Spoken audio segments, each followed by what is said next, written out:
Welcome to the channel. I'm your host, Carshénah with versefilmsproductions, and this is SCREAMTOBER.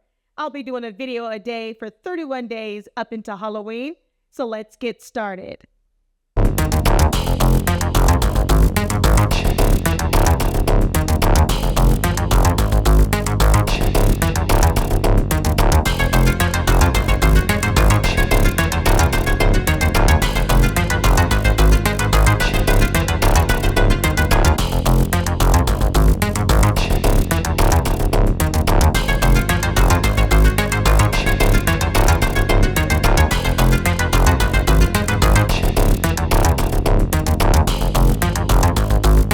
Welcome to Verse Films Productions' annual SCREAMTOBER here on our horror channel.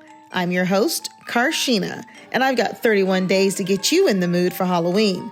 Join me as I share a video a day with a new theme each week that you will find scary, haunting, and sometimes just plain fun. Let's get into it. Welcome to Alphabet Horror Week, 26 horror movies from A to Z, so be sure to count down your favorite alphabet soup killings this week. Let's get started.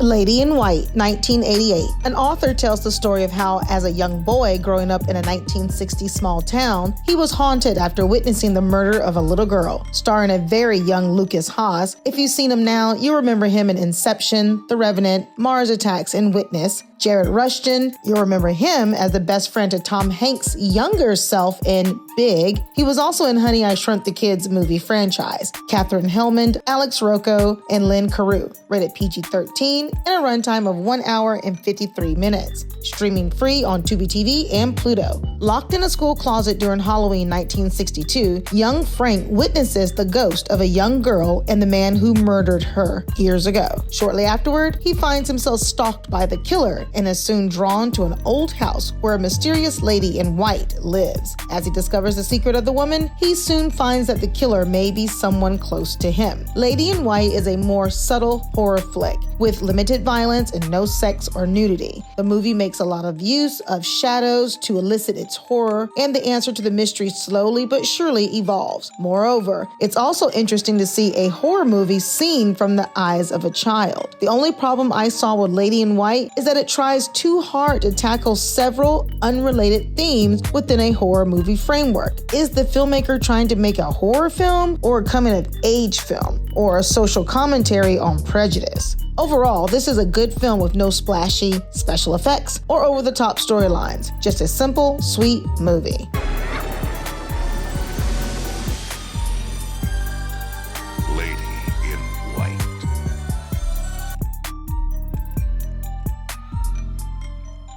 Misery, 1990, starring James Caan and Kathy Bates, rated R with a runtime of 1 hour and 47 minutes. Based on the novel, Misery is a real Stephen King film. Misery is without a doubt one of the finest movies of the 1990s and one of the best movies in the thriller genre. It is an ingeniously crafted horror masterpiece that seamlessly intertwines its incredibly tense and cleverly paced story with inventive cinematography, tight editing, and exquisite performances. In my opinion, Misery is one of the better adaptations of Stephen King's work and truly a movie that cannot be missed, especially for the genre fans. Paul Sheldon, played by James Caan, is the author of a successful series of romance novels about a character called Misery, who decides to take a more serious approach regarding his future novels. On his way to publish his new manuscript, Paul drives from his hotel in Silver Creek to New York. Due to the extreme weather conditions, he has an accident that leaves him severely injured and hopeless. A local nurse named Annie Wilkes, played by Kathy Bates, finds Paul and brings him to her remote home in order to help him recover. Claiming to be his #1 fan, Annie discovers that in his last Misery novel,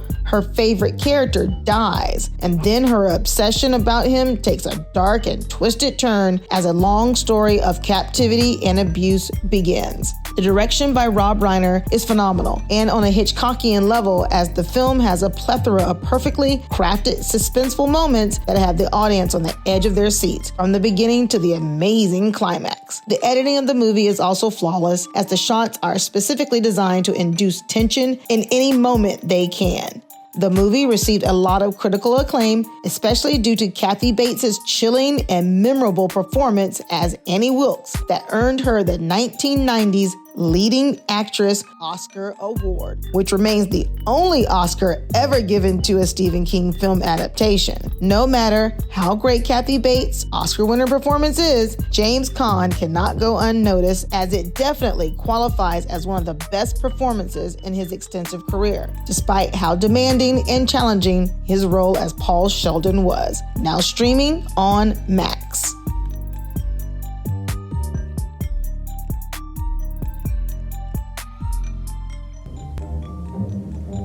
Castle Rock Entertainment and Stephen King invite you to visit Castle Rock, Maine, a quiet little town whose population has just increased by 1. Do you believe in the devil, Father? I guess I have to. We can't have one without the other. What's he look like?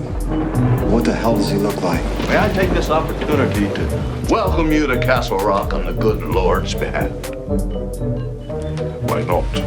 Needful Things, 1993, another Stephen King zinger in the 1990s. Needful Things stars Max von Sydow, Ed Harris, Bonnie Bedelia, Amanda Plummer, and J.T. Walsh, running 2 hours and 1 minute and rated R. I love Stephen King, and I try to see as many of the movie adaptations of his books as possible. Enter Max von Sydow. The man is an absolute pleasure to watch in any film he's in without question. He's one of the iconic actors from the 20th century. Mysterious older gentleman, moves to Castle Rock, King's fictional town in Maine that you can often encounter in his work, and opens some kind of antique shop where everyone can find what they desire the most. But the owner isn't interested as much in their money as he wants his customers to do some favors for him. These seemingly small favors in mutual interaction threaten to turn this peaceful town into the scene of the local apocalypse. The store is called Needful Things. As his clientele grows, so do the problems around town, since there is more involved with simply paying a price. Rent or buy on Amazon Prime. I really hope they release to stream free as it gets close to Halloween. It's a Stephen King classic and a fan favorite of mine. Here's some fun trivia about the film. This was the feature film debut for director Fraser C. Heston, who played the infant Moses in the Ten Commandments in 1956. The son of Charlton Heston, Charlton, of course, would play the elder Moses himself. During the filming, he took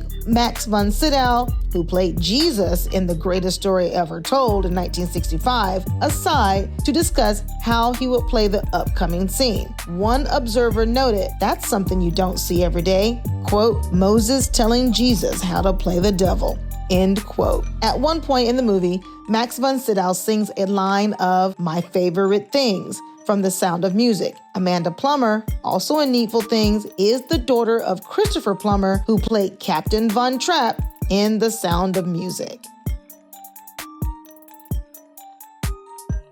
Oculus, 2013. Haunted by the violent deaths of their parents 10 years earlier, adult siblings Kaylee and Tim are now struggling to rebuild their relationship. Kaylee suspects that their antique mirror is behind the tragedy and contains a malevolent supernatural force that infects the mind of anyone who gazes into it. This is a classic ghost story. I won't spoil anything, but for a haunted mirror movie, I found it very effective. There are only really 6 people in the film, the parents and the children at 2 different ages. The film is not really linear, and it took me a while to get the flow of the constant changing from today and yesterday. Once I got it, I found it very clever. What impressed me the most, however, is that there is hardly any blood, no nudity, no profanity, no sex, no gore, but it scared the heebie-jeebies out of me. No, it doesn't reinvent the genre, but it is a well-crafted, well-acted movie that really kept my interest all the way through. The film starts off slow and methodical and really hits its stride about the halfway mark. A very smart horror film.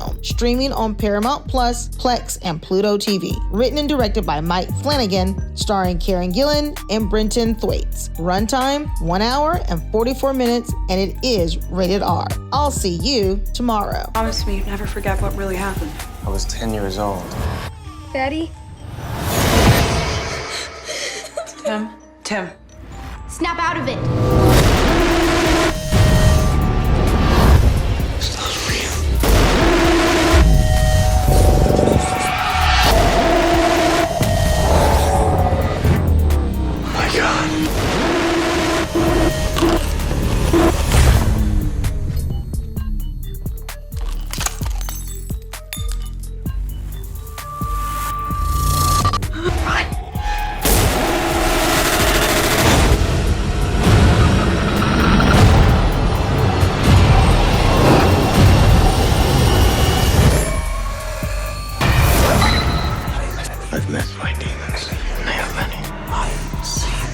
seen the devil.